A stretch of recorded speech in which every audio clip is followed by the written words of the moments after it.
আমরা শেখ হাসিনার পক্ষে যাব না খালেদা জিয়ার পক্ষে যাব? আল্লাহ নবী বলতেন, যা তাহলে কি করবে, যেহেতু বড় দুইটা দল, তোরা সবাই শেখ হাসিনার পক্ষে যা। কি কথা ঠিক আছে না? কথা বলেন না, করবে কথা বলতে হবে না।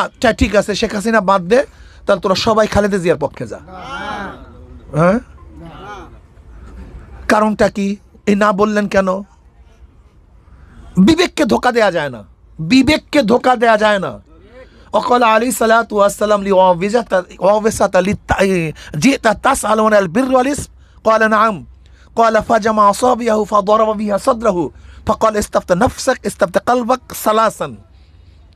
ওয়াফেসা রাদিয়াল্লাহু তাআলা নবী আলাইহিস সালাতু ওয়াস সালামের কাছে আসছেন। আসার সাথে সাথে নবী আলাইহিস সালাতু ওয়াস সালাম বললেন, ওয়াফে কেন আসছো? কোনটা ন্যাক কোনটা গুনাহ জানার জন্য আসছো নাকি? বলে হাইয়া নবী, জানার জন্যই তো আসছে।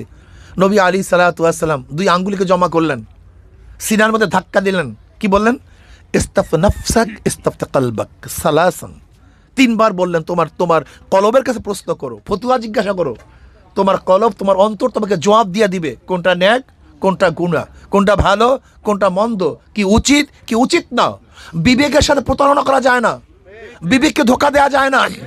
যদি আল্লাহ নবী আজকে দুনিয়াতে থাকতেন, আর যদি আমাদের অবস্থান দেখতেন ইসলামকে বাদ দিয়ে, আমার আদর্শকে বাদ দিয়ে, আমার নীতি এবং আমার চরিত্রকে বাদ দিয়ে আজকের ক্ষমতার জন্য এই দিকে যায় ওই দিকে যায় সেই দিকে যায়, তাহলে আমার নবী হয়তোবা কি বলতেন?